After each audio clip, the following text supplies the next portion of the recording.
अस्सलाम वालेकुम, मैं हूं नूरुल आरफीन सिद्दीकी और आप देख रहे हैं आमने सामने। वज़ीरों में बाकायदा जंग छिड़ गई है, मुकाबला हाहू मुनक़िद हो रहा है। लतीफ़ा गोई का एक मुकाबला है गोया, और हर आदमी चाहता है कि वर्ल्ड कप लतीफ़ा गोई का उसके नाम ठहरे।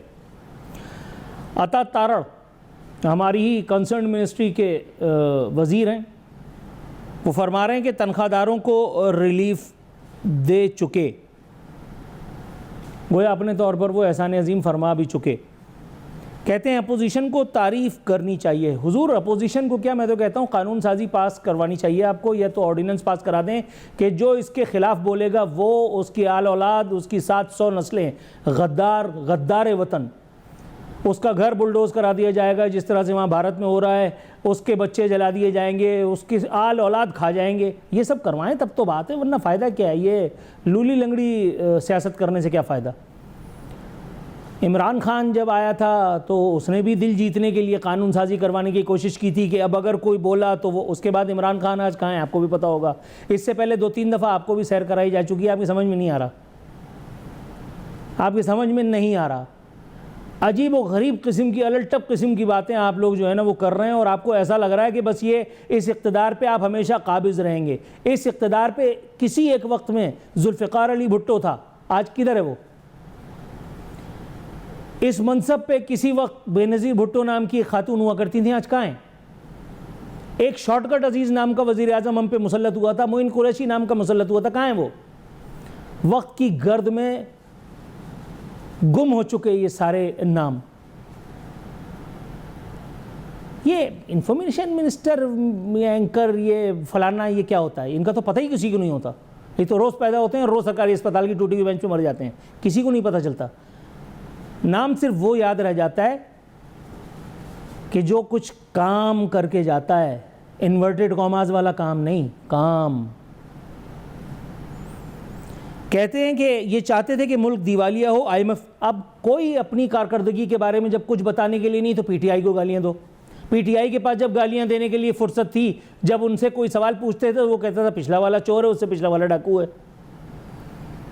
हर आदमी ने यहाँ तरक्की के लिए एक शॉर्टकट लिया हुआ है कि वो खुशामद करके, ऑल फॉल बातें करके, मौजू से हट करके इनकी कारकर्दगी के बारे में पूछो तो कहते हैं कि हमने इंडिया को मुंह तोड़ जवाब दिया। भाई मैं इसके बारे में पूछ ही नहीं रहा।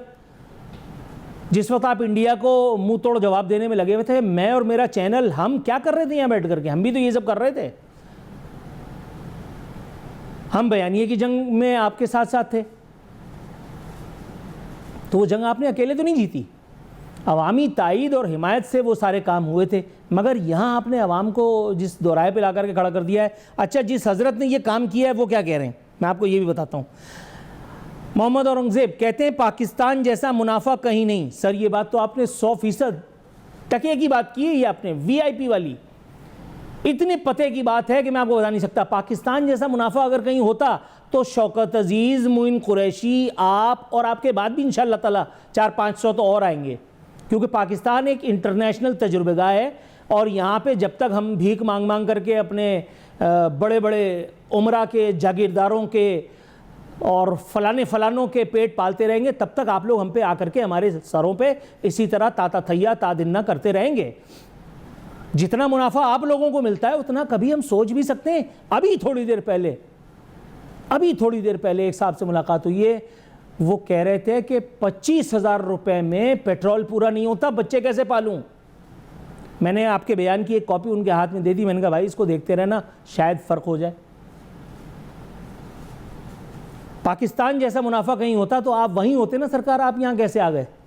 इसीलिए तो आपको लाया गया है कि जो मुनाफा आपको नज़र आ रहा है उसमें से सबका हिस्सा उन तक भी पहुँचे, और आप भी जाहिर है कि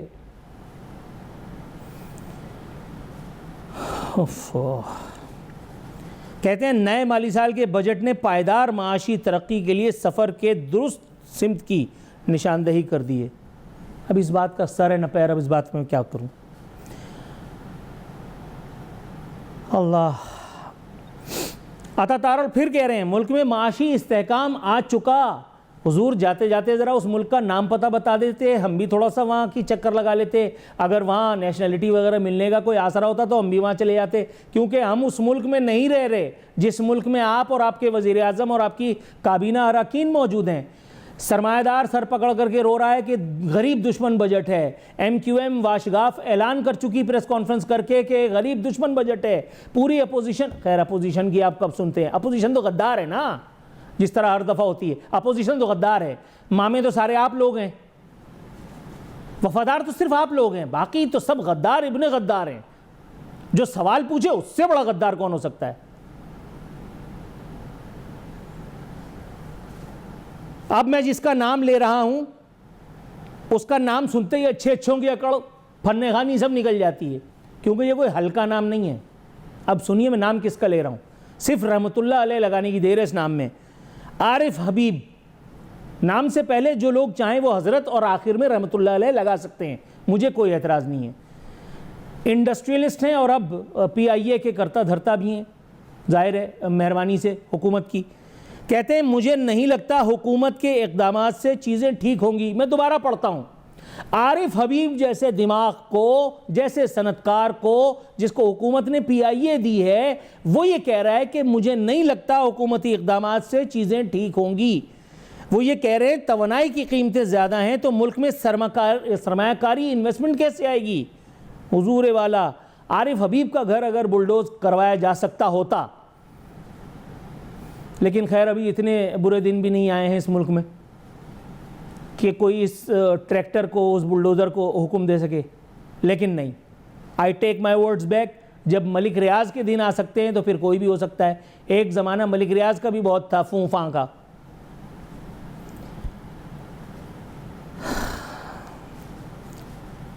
और कुछ सादा खुशबू लतीफ़े हैं। एक साहब का ट्वीट है, वो कह रहे हैं ईरान अमेरिका के दरमियान डील के बाद पाकिस्तान में पेट्रोल की कीमतें कम से कम 200 रुपये होनी चाहिए। अच्छा जी, आप कह रहे हैं तो हुकूमत 200 रुपये कर देगी। 18वीं तरमीम की वजह से वफाक कमज़ोर और सूबे मजबूत हुए। कराची में मसाइल के अंबार मौजूद हैं। लेफ्टिनेंट जनरल रिटायर्ड साबिक गवर्नर सिंध मुईनुद्दीन हैदर साहब का ये फरमाना है। इनके खिलाफ कोई फतवा आ नहीं सकता, वरना आ चुका होता। वज़ीर दिफा, इंतहाई अहम तरीन ओहदा, जो गूंगे का गुड़ खा करके अमरीकी और फ़लानी ये जो जंग में हमने जो खाला अम्मी का किरदार अदा किया है, और हमने बाकायदा यहाँ से अपने घरों से पाइप ले जा करके और वहाँ आग बुझाई है गल्फ़ में। वज़ीर दिफा का काम होता है कि इस पे अपना वर्जन दे, इस पे बात करे। वज़ीर दिफा कहीं नहीं थे, वज़ीर दाखिला जा कर के वहाँ बात कर रहे थे, लेकिन ठीक ही होगा, इस पे सवाल नहीं उठा रहा मैं। मुझे अपने ऊपर गद्दारी की तोहमत नहीं सहनी है भाई, मैं वफ़ादार हूँ, मुल्क का ऐन वफ़ादार हूँ। मैं सिर्फ एक अगली बात जो करने जा रहा हूँ थोड़ा सा उसको समझ लीजिए मैं क्या कह रहा हूँ। वज़ीर दिफा फरमा रहे 75 साल के दौरान, अब या तो कोई इन्हीं को रोक ले कि इस तरह के ऑल फॉल बयान ना दो, क्योंकि जब बयान दोगे तो फिर ज़बान खुलती है। कह रहे 75 साल के दौरान पिंडी और इस्लामाबाद में आज जैसा ताल्लुक़ होता तो कई संगे मील तय हो चुके होते। मैं याद दिला दूं कि इसी तरह के बयानात इमरान खान भी कभी दिया करता था, इसी तरह के बयानात कभी कुछ और लोग भी दिया करते थे, और उसके बाद इस बयान से 360 डिग्री फिर बेरोज़गार होने के बाद मुझे क्यों निकाला वर्जन 2, मुझे क्यों निकाला वर्जन 3। इस बयान पे ही अगर आप कायम रह जाएं तो मैं समझता हूँ पाकिस्तानियों की इससे बड़ी खिदमत नहीं हो सकती। और मरे पर 100 दुर्रे, मैं आपको ये बताते हुए बिल्कुल मुसर्रत महसूस नहीं कर रहा कि वज़ीर मुमलिकत बराए ख़जाना बिलाल अज़हर कियानी साहब फरमाते हैं दुकानदारों को गोशवारा जमा कराते हुए कम से कम 25,000 देना होगा। दुकानदार टैक्स नहीं देंगे तो पहले माह 10,000, दूसरे माह 25,000, तीसरे माह 50,000 जुर्माना होगा। सर मैं तो कहता हूँ कि एक ही दफ़ा इन पे ऐसा जुर्माना आयद करें कि फिलफौर सबकी रूह कफ़स अंसरी से परवाज़ कर जाए। मैं तो कहता हूँ कि एक नकारा बजवा दें कि भाई ये मुल्क सिर्फ हमारे लिए है, तुम लोग इसमें इजाफी हो, तुम्हें टैक्स देना है और हमें तुमसे टैक्स लेना है। तो जिसको टैक्स ना देना हो वो इस मुल्क की टेरिटरी से या रूहानी और या जिस्मानी तौर पर दफ़ा हो जाए।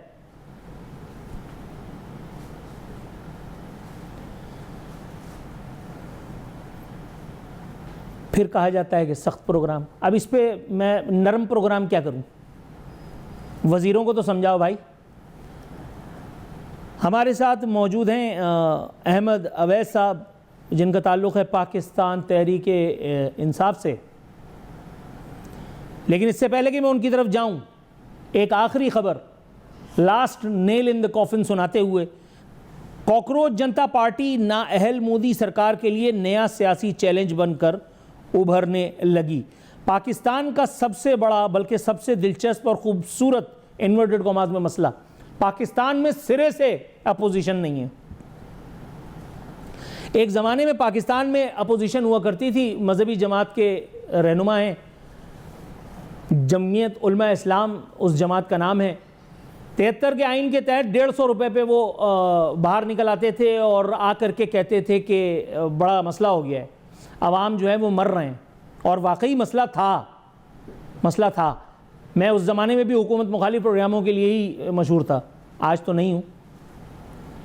लेकिन अब हैरत की बात है कि पाकिस्तान में कोई हाफिज़ नईम यहाँ से तड़ियाँ मार रहे हैं, लाहौर से, एक डेरा गाजी खान से जो है वो हवाई फायर करने में लगे हुए हैं, एक लाहौर मंसूरा से जो है वो हवाई फायरिंग के काम आ रहे हैं। एहतजाज करने के लिए सड़क पे कोई नहीं उतर रहा। और पाकिस्तान तहरीक इंसाफ की अगर हम बात करें तो उनके तो मसाइल ही अलग हैं। उनका मसला ये है कि हैंडसम को कब आज़ाद करोगे। उनका वाहिद मसला ये है कि इमरान खान को जेल से कब छोड़ोगे और फैमिली से कब मुलाकात कराओगे। बाकी अवामी हुकूक, पेट्रोल, फलाना, ये सब इजाफी मसले हैं, इसकी तरफ हम नहीं जाते। अहमद अवैस साहब की तरफ जाते हैं। अहमद साहब अस्सलाम वालेकुम।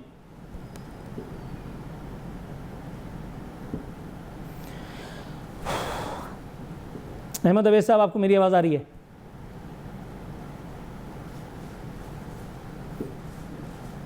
अच्छा, क्या मुझे समझना है कि अहमद अवैस मेरे साथ हैं? क्योंकि मेरे साथ तो कोई भी नहीं है। खैर, मेरे साथ तो कभी भी कोई नहीं था अल्लाह के अलावा, लेकिन इस वक्त इस प्रोग्राम में मेरे अलावा कौन है?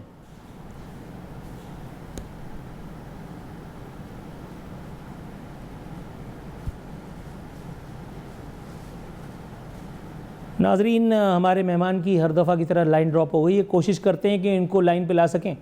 और इसी के साथ साथ हुकूमत का वर्जन, क्योंकि हुकूमत को जितनी सलावातें सुनाई हैं तो इस पर सबसे पहले जो बनता है वो हुकूमती वर्जन बनता है। नून लीग के जो साहब हमारे साथ मौजूद हैं भाई, उनसे रब्ता की कोशिश करें।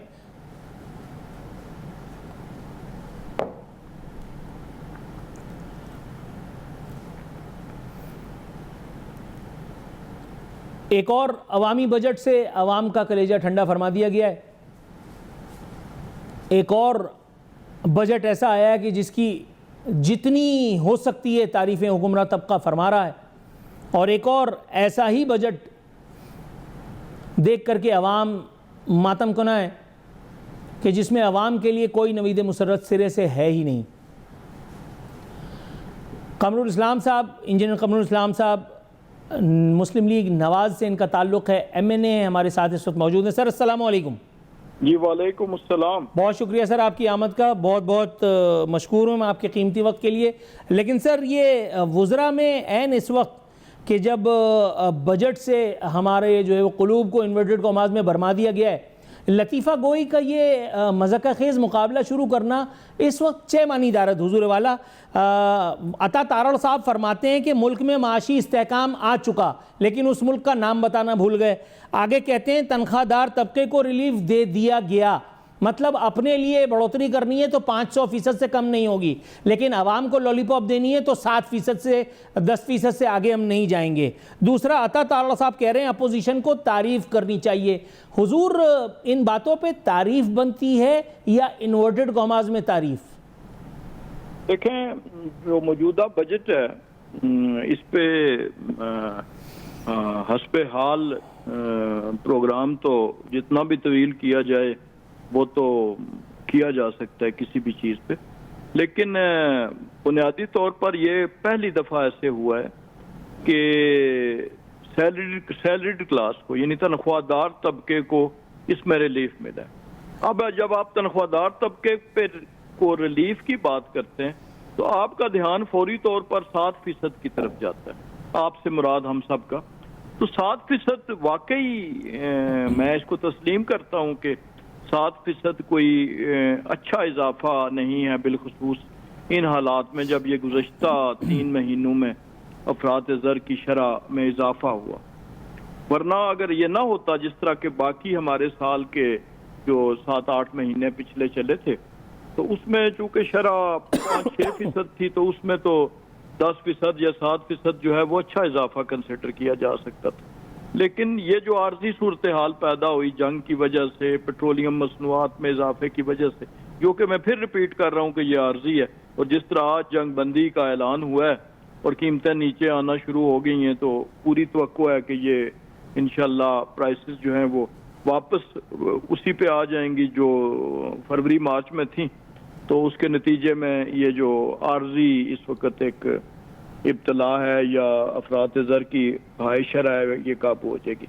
लेकिन जो मिनिस्टर साहब ने फरमाया, जिसको आपने लतीफ़ा गर्दाना, और उस लतीफ़े ने इसके बावजूद कल्ब में गर्मी पैदा की, वो ये था कि उन्होंने कहा कि तनख्वाहदार तबके को रिलीफ, तो वो एक रिलीफ वो तनख्वाहदार तबके को मिला है जो इससे पहले कभी नहीं मिला, कि एक टैक्स स्लैब्स में कमी वाक़या हुई है। यानी जो टैक्स इनकम टैक्स थे कि जो तनख्वाहदार तबका ही मजलूम था, जो हमेशा पूरा टैक्स अदा करता था, वरना पाकिस्तान में तो ये कल्चर था नहीं, तो उनको इस दफा रिलीफ मिला है। तो ये दो चीजें मिलके, दोनों चूंकि तनख्वाहदार तबके हैं, जो इनकम टैक्स में रिलीफ मिला है जिनको, वो भी, और जिनका 7% इजाफा हुआ है, मैं फिर रिपीट कर दूं कि वो कोई ज्यादा काबिल रश्क नहीं है। लेकिन आज के हालात में कि जब बजट के मुतल्लिक खौफनाक किस्म की खबरें जो हैं वो रोज हमारे जो टॉक शोज थे वो चंगाड़ कर दे रहे थे और लोग सहमे हुए थे, तो उसमें तारीख में पहली मर्तबा हुआ है कि जो chamber of commerce and industry, आज तक का कोई बजट आप उठा के देख लें, 35 बरस से तो हम होश संभालने के बाद बजट को देख रहे हैं, सुन रहे हैं, तो चैम्बर ऑफ कॉमर्स जो ताजर हजरात होते हैं वो, और जो इंडस्ट्रियलिस्ट हैं, वो हमेशा हर बजट पे एतराज करते हैं और संगीन एतराज करते हैं। ये वाहिद बजट था जो उनकी इनपुट से लिया गया, और उसमें फिक्स टैक्स से लेकर सुपर टैक्स खत्म करने तक और दीगर बहुत से जो टैक्स रिलीफ, प्रॉपर्टी के टैक्स, ट्रांसफर के टैक्स में जो रिलीफ मिला, उससे एम्प्लॉयमेंट का एक जो है वो दरवाजा खुलेगा, और कोई 35-36 इंडस्ट्रीज जो हैं वो नमू पाएंगी, जिला पाएंगी, और इंशाल्लाह उसके मदद से जो है वो एक रोजगार के मौके खुलेंगे पाकिस्तानी कौम के लिए। तो इसलिए ये शायद उन्होंने मुस्कुरा के ये बात बयान की हो, लेकिन ये वो बजट है कि जिसके खौफ के उस आलम में जब हर शख्स जो है मुझ समेत थर थर कांप रहा था कि बजट में पता नहीं क्या आएगा, उसमें ये बजट जो है वो बहुत अच्छा बजट गर्दाना जा रहा है। राइट सर, थोड़े से तवक्कुफ की इस्तदा के साथ मैं जाता हूँ पाकिस्तान तहरीक इंसाफ से। अहमद अवैस साहब हमारे साथ मौजूद हैं। अहमद साहब अस्सलाम वालेकुम सर।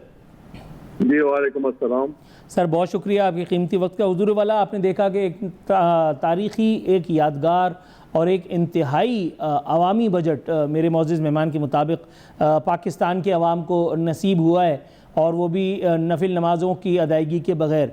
हुजूर वाला, इसमें हुकूमत वक्त का तो जो करना है वो तो है ही है, लेकिन ये पाकिस्तान में मेरे ख्याल एक मरतबा फिर ऐसे ही हुआ है कि जब अपोजिशन के होते हुए भी कोई अपोजिशन यहाँ मौजूद नहीं है, हुकूमत को खुल खेलने के लिए सब ग्राउंड्स मिले हुए हैं, जो चाहते हैं कर गुजरते हैं, कोई नहीं हुकूमत का हाथ रोकने वाला, कोई अपोजिशन लीडर मौजूद नहीं है, कोई अपोजिशन रहनुमा नहीं है। जमीयत उलमा इस्लाम के कायदे तहरीक 73 के आइन के तहत कभी आस्तीन चढ़ा करके और रोड पर आ जाते थे, कभी जो है वो क्या नाम है MQM की तरफ से आवाज़ें उठती थी। MQM ने इस बजट को भी जो है वो अवाम दुश्मन बजट करार दिया है बावजूद हुकूमत की पार्टनर होने के।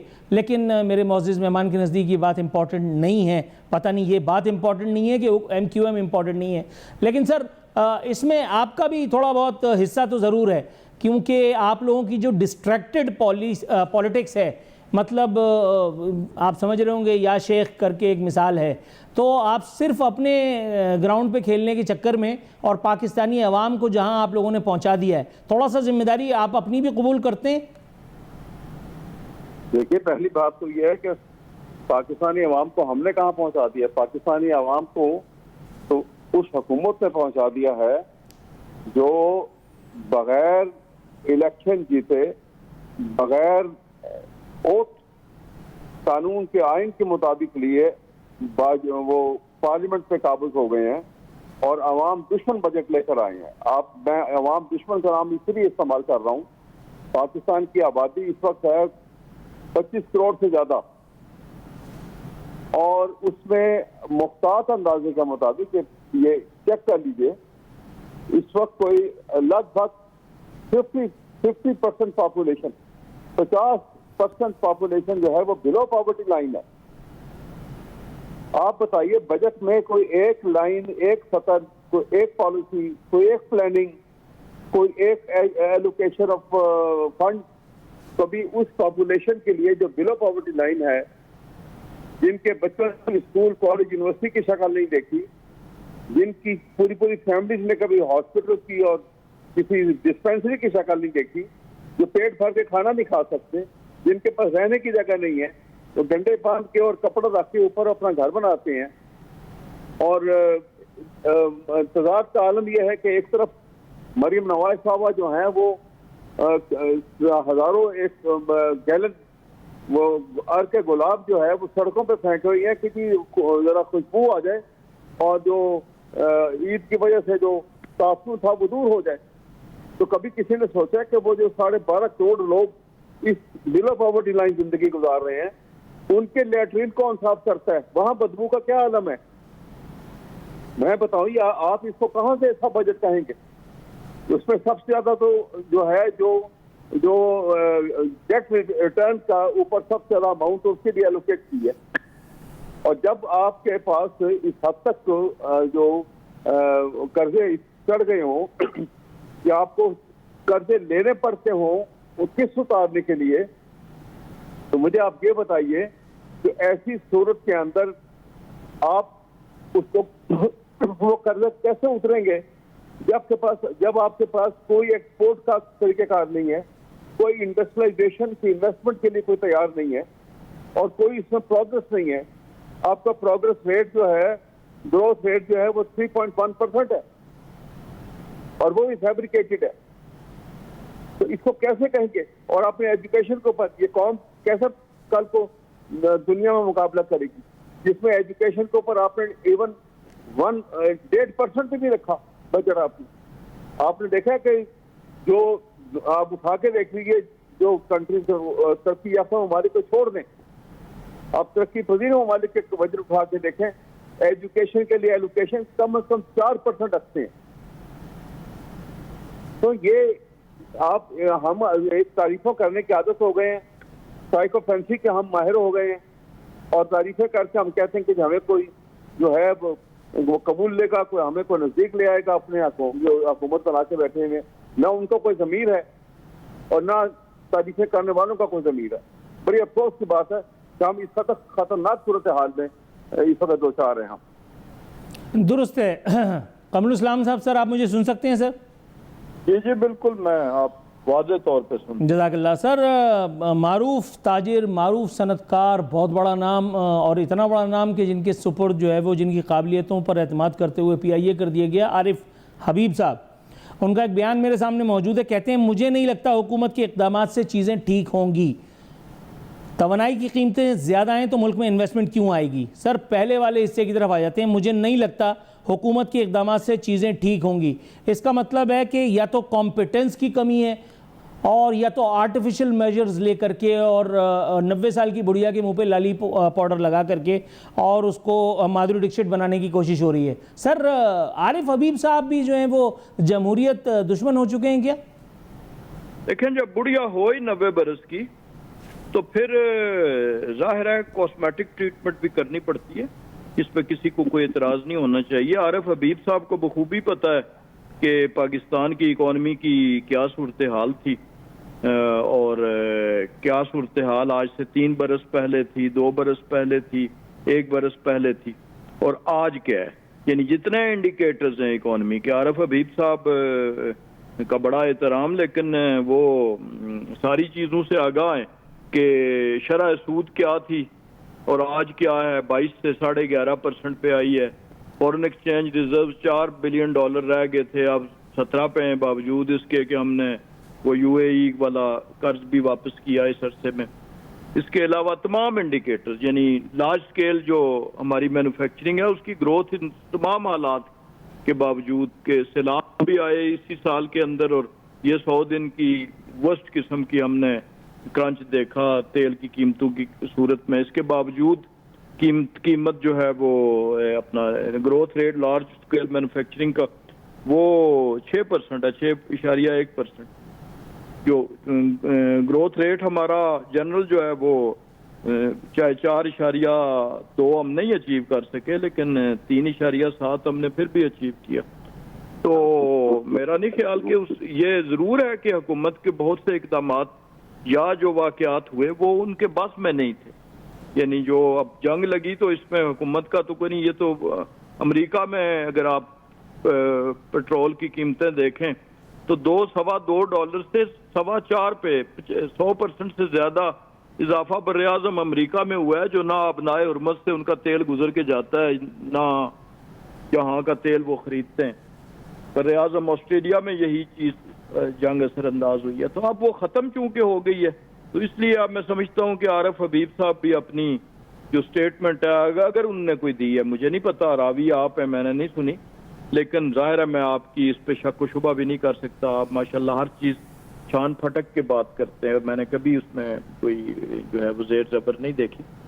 तो अगर उन्होंने कहा है तो मुझे यकीन है कि वो बहुत जल्दी अपनी इस स्टेटमेंट से रजू करेंगे और उसकी तस्हीह करेंगे और बिल्कुल जो है उसको ठीक करेंगे।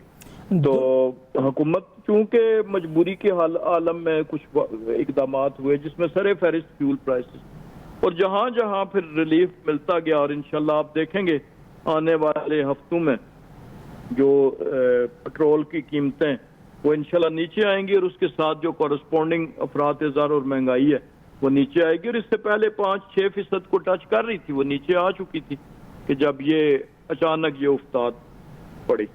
दुरुस्त, तो इंशाल्लाह बेहतरी आएगी। अहमद अवैस साहब, सर आप मुझे सुन सकते हैं? जी सर निशान मंजिल दिया है कमरुल इस्लाम साहब ने, उन्होंने कहा है पवस्तर शजर से उम्मीदें बाहर रख, लेकिन साथ ही साथ ये खबर जो मेरा मुंह चढ़ा रही है उसका मैं क्या करूं? FBR ने दूध, घी, दूध का मतलब बच्चों के दूध, डब्बे वाला दूध, घी, घरेलू अशिया पर टैक्सेस की भरमार कर दी। हुजूर वाला मतलब बड़ा टेक्निकल मामला है ये। दूध, बच्चों का फार्मूला मिल्क, दूध से बनी दीगर मसनूआत पर टैक्स लगाने की सिफारिश की गई है। इसके अलावा घी, खुर्दनी तेल, मिठाइयाँ 18% GST इस पर लगाने जा रहे हैं। हुजूर मैं बहुत अरसे से एक बात बार बार कर रहा हूँ और बार बार कर रहा हूँ कि ये FBR नाम की जो बला हमारे मुल्क में है, ये इतनी बड़ी बिल्डिंग, इसमें बहुत सारे जो है वो मुतमव्वल तबके से ताल्लुक़ रखने वाले बहुत सारे मेरे और आप जैसे मिडिल क्लासिए जो बाद में नौकरी करते करते और फिर मिडिल क्लासिए नहीं रहते, बहुत सारे लोग इसमें काम कर रहे हैं। कुछ के बच्चों का रोज़गार, कुछ के बच्चों के बच्चों के बच्चों के बच्चों का रोज़गार। हुजूर वाला अगर इस जगह पे बच्चों के खेलने का पार्क होता, हाइपोथेटिकली बात कर रहा हूँ मैं, तो क्या ये कौम की ज़्यादा खिदमत नहीं होती? क्योंकि FBR अपना काम तो कर नहीं रहा, ताजिरों को पकड़ करके और उनसे वसूलवाना और फलाना, और ताजिरों को बुला करके और उनके, आप समझ रहे हैं ताजिर बहुत सारी बातें अपने मुंह से जो कर चुके हैं, मैं अपने मुंह से नहीं करना चाहता। आपको पता है ताजिरों की FBR के हवाले से, FBR अफसरान के रवैये के हवाले से क्या शिकायत हैं। तो सर ये 18% जो टैक्स लगाने की फरमाइश की गई है, सिफारिश की गई है, ये भी अवाम दोस्त इक़दाम ही है ना हुकूमत का, जिसकी हमें मदद करनी चाहिए। देखिए, पहली बात तो यह है कि कमरुल इस्लाम साहब ने बातें की हैं, लेकिन मैं समझता हूँ कि बहुत सारी बातें उन्होंने मजबूरी के हाथों ही की हैं। मैं जानता हूँ उनको, बड़े फेयर आदमी हैं, लेकिन बहुत सारी मजबूरियाँ लाहक होती हैं जिस स्टेज पर वो हैं।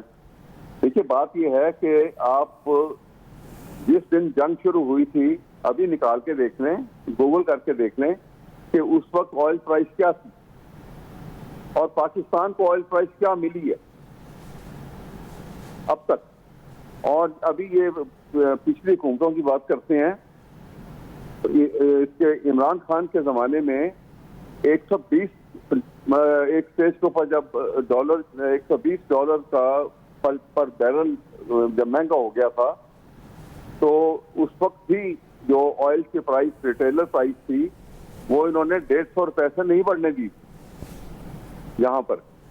अब उस बात को छोड़ दीजिए, चलो अब आगे आ जाइए कि उस पीरियड के अंदर जबकि कोविड का जमाना भी बीच में आया, ग्रोथ रेट जो है, जो रिकॉर्डेड है 6.1%।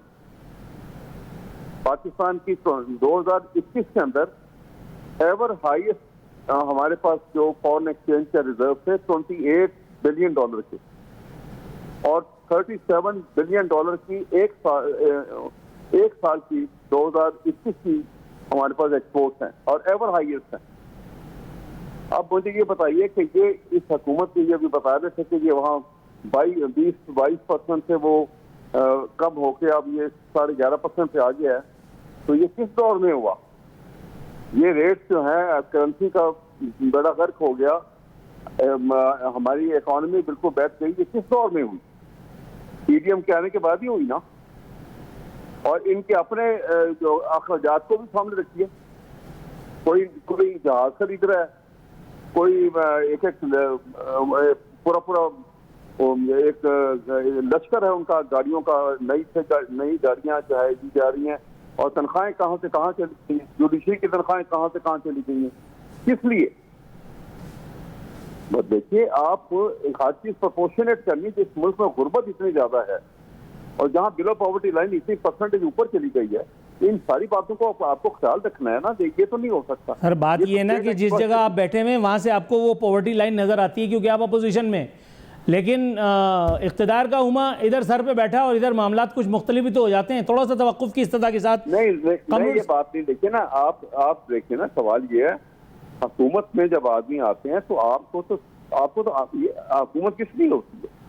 कहते हैं कि जब इलेक्शन के थ्रू जब हुकूमत आती है तो उसका काम, उसको इलेक्टेड गवर्नमेंट तभी आप कह सकते हैं कि वो एस्पिरेशन ऑफ पीपल, लोगों के जज्बात की, उनकी प्रॉब्लम्स की नुमाइंदगी करती है। सर इस हिसाब से तो पता नहीं पाकिस्तान में कभी इलेक्टेड गवर्नमेंट आई भी थी या नहीं, इस बारे में तो बहुत डिटेल में रायता बहुत फैल जाएगा। मैं आपकी तरफ आता हूँ, थोड़ा सा तवक्कुफ की इस्तदा। एक इंतहा को पहुंच गए हैं, कहाँ पहुंच गए हैं? राइट सर, कमरुल इस्लाम साहब, एक बहुत ही खूबसूरत, मेरे हिसाब से मज़ाहिया बयान वज़ीर ख़जाना ने भी दिया है। उन्होंने कहा है पाकिस्तान जैसा मुनाफा दुनिया में कहीं नहीं।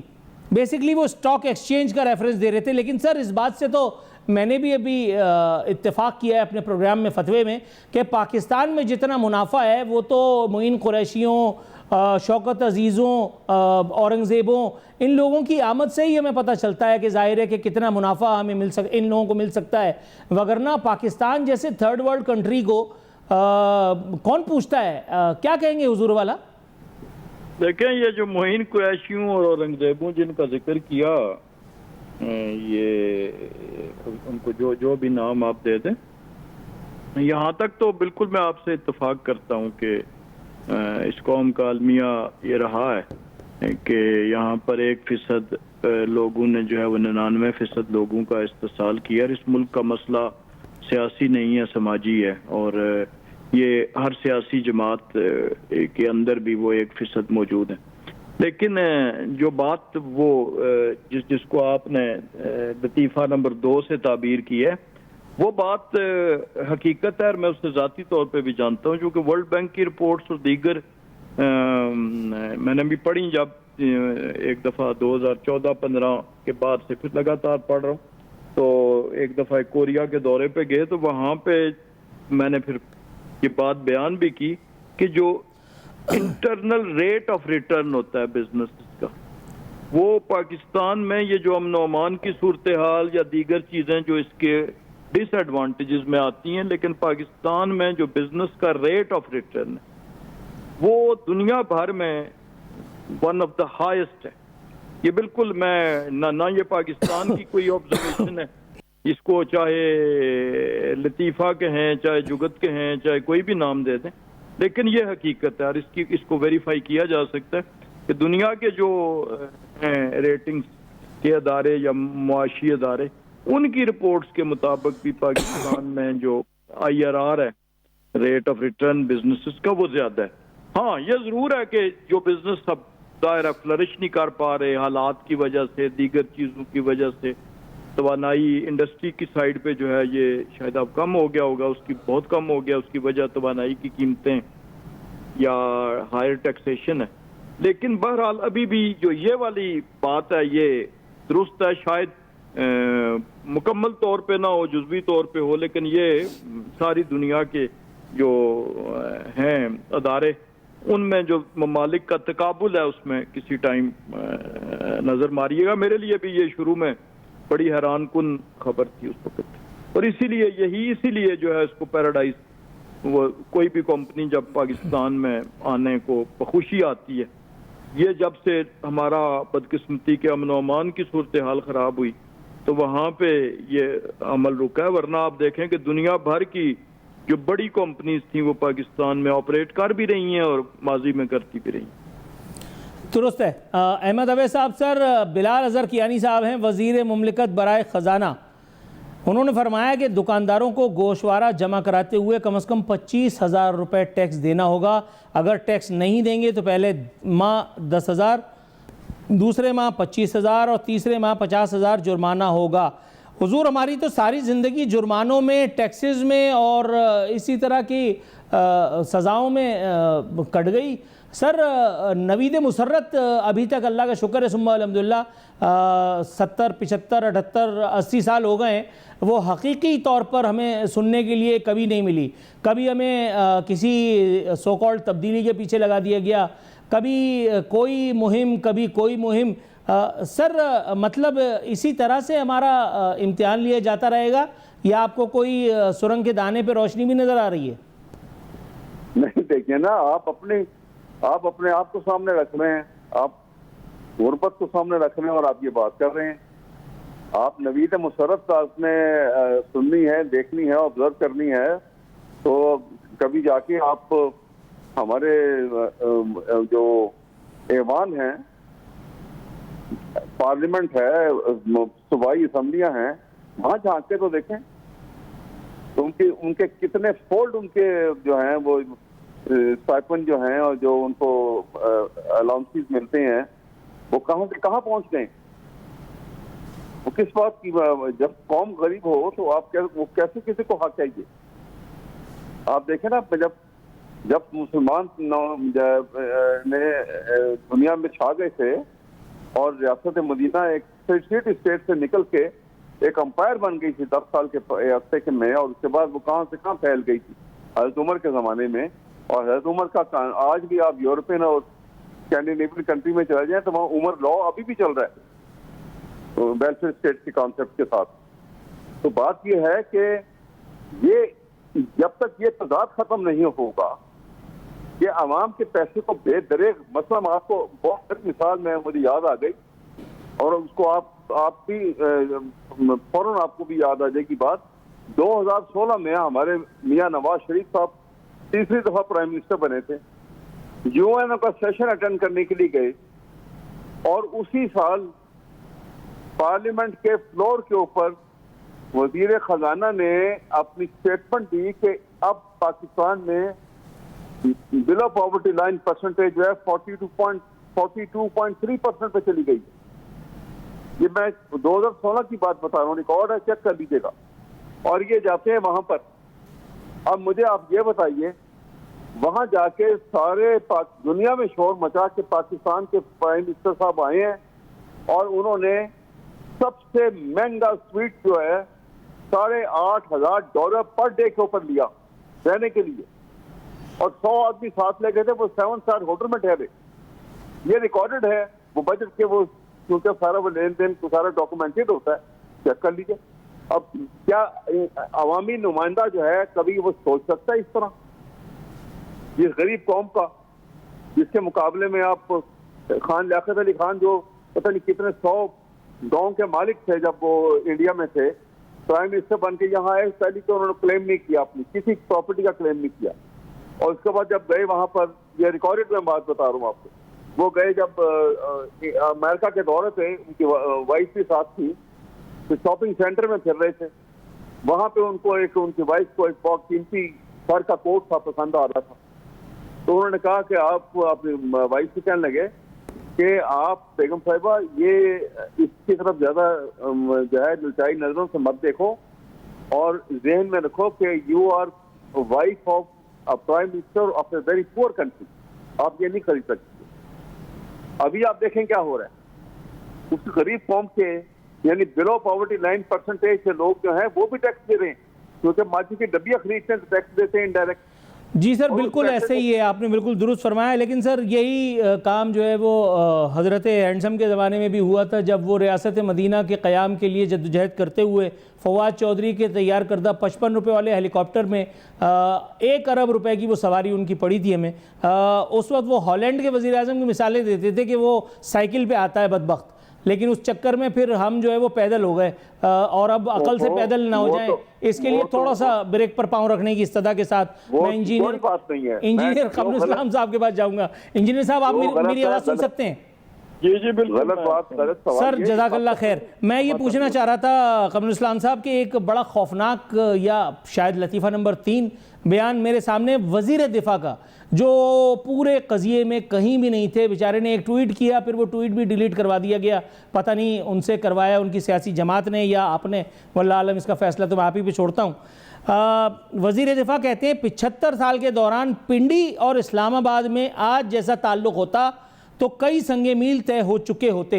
सर ये इंतहाई खुशाइंद खबर है, लेकिन सर इसके जो समरात हैं वो ग्राउंड पे नहीं आ पा रहे। हमारी अफवाज ने हमें ऑपरेशन बुनियानुल मरसूस में भी मायूस नहीं किया, कौम की लाज रखी, इंडिया की जो है वो पिटाई फरमा करके, और हमें एक ज़बरदस्त किस्म का तोहफ़ा मिला। उसके बाद डिप्लोमेटिकली यानी फील्ड मार्शल साहब ने जा करके दुनिया में जो मुलाकातें फरमाई, उनके साथ वज़ीर आज़म पाकिस्तान गए, उनके साथ हमारी सिफारती टीम भी थी, वो भी एक हमारे लिए लम्हा मुसर्रत था, ये भी बिल्कुल ठीक है। लेकिन जब हम माशी महाज पर देखते हैं तो इस एक खबर के समरात अवाम तक नहीं पहुँच सके। अब काइंडली मैं आपसे बहुत दस्तबस्ता और मुअद्दबाना इल्तमास फरमाता हूँ कि हुजूर ईरान और अमेरिका की जंग को काइंडली बीच में मत ले आइएगा। सर आपका जवाब। देखें, आज आपने हमारे मोअज़्ज़ज़ वज़रा इकराम को लतीफ़ा गो बना दिया है। जिस तरह मुल्ला नसीरुद्दीन की जो हैं वो बातें हकायतों की शक्ल में या लतीफ़ों की शक्ल में मौजूद हैं। आपने आज एक वजीर से शुरू हुए और उनकी उन तमाम चीज़ों को जिन्होंने पूरी नेक नीति से की होंगी, आपने उनको लतीफ़े बना दिया। तो कोई बात नहीं, चेहरों पे मुस्कुराहट बखेरने के लिए इस हाई टेम्परेचर में ये चीज़ें भी ज़रूरी हैं, और ये फ़न आना चाहिए, हर जी शऊर को आना चाहिए, हर एंकर को आना चाहिए। आप में चाहे उत्तम मौजूद है, लेकिन देखें, रावलपिंडी और इस्लामाबाद के जो ताल्लुकात हैं, ये पिछले कुछ अरसे से ये रवायत चल रही थी। इससे पहले भी हमने एक पेज देखा था, वो पेज चलो ज़्यादा तवील नहीं चला, लेकिन बहरहाल था। लेकिन आज जो आइडियल सूरत हाल है, अब देखें, जब आप डिप्लोमेटिक फ्रंट पे परफॉर्म करते हैं, आप दफाई फ्रंट पे परफॉर्म करते हैं, तो अब बच्चे अगर कहें उस मुल्क के कि हमारी कुल्फी तो ज़्यादा मीठी नहीं हुई, हालांकि पाकिस्तान इस वक्त जो है वो आलमी सफारतकारी के मैदान पे भी राज कर रहा है और दफा के मैदान में भी जो है उसके फरेरे लहरा रहे हैं। तो अब कुल्फी मीठी होना और उसका ताल्लुक जो है, या कोई कहे कि जी अभी तक अमरूद सस्ते क्यों नहीं हुए, तो ये सारी चीज़ें जो है, कोई मुल्क देखें, आप अरबों डॉलर मुल्क खर्च करते हैं अपनी फॉरेन पॉलिसी पे, इसलिए कि अपना इमेज बेहतर हो। जब उनका इमेज बेहतर होता है तो उनके दुनिया के साथ मामलात हैं वो बेहतर होते हैं।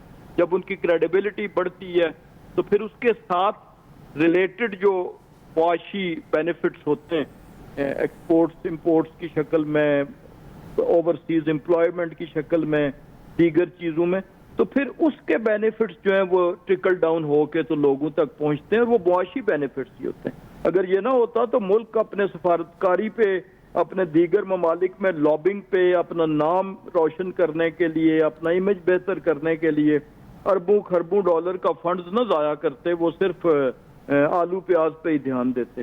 तो इसलिए इसके असरात अभी आएंगे। यानी आप देखें कि अब तेल की शक्ल में आपको रीजनल एक जो है उसकी शक्ल में, जब मुल्क किसी रीजनल ब्लैकमेलिंग से बाहर आता है, जब उसका इंटरनेशनल, यानी जितनी दफ़ा अक्सर लोग एतराज़ करते थे कि इन्होंने, हमारी क़यादत ने प्रेसिडेंट ट्रंप की तारीफ क्यों की, उससे क्या फ़ायदा हुआ। तो आप देखें कि वो जो पुराने ज़माने में कहा करते थे 11 गुना फलां चीज़ बढ़ गई, कोई जुर्माना या कोई, तो ये 111 गुना जो है पाकिस्तान को वापस वसूल हुआ है। वो डिप्लोमेसी की वो जो एक टेक्निक कह लें आपको, या डिप्लोमेसी का जो भी तरीक़ाकार था। तो इसलिए ये चीज़ों, इनको डायरेक्ट लिंकेज तो नहीं है, लेकिन इनडायरेक्ट लिंकेज जो है वो बहुत रूह अफ़ज़ा है, बहुत दिलफरेब है, और इंशाअल्लाह वो लिंकेज अब इस्टेब्लिश होने जा रही है। अब आखिरी जुमले में मैं आपकी खिलाफ वर्जी करके ईरान और इराक जंग को, ईरान अमेरिका जंग को ले आता हूँ कि इसके खात्मे के बाद इंशाअल्लाह जो है ये लिंकेज, इसके खात्मे के बाद हमें रूह अफ़ज़ा मिल जाएगा और कुल्फियाँ भी मीठी होंगी और मुआशी तौर पे भी सूरत हाल बेहतर हो। राइट सर, बहुत बहुत शुक्रिया कमरुल इस्लाम साहब। अहमद अवैस साहब, आपकी वक्त का अज़द मशकूर हूँ। नाज़रीन, ये था आज का प्रोग्राम। कल इंशाअल्लाह बशर्ते ज़िंदगी मुलाकात होती है। फ़ीमान अल्लाह।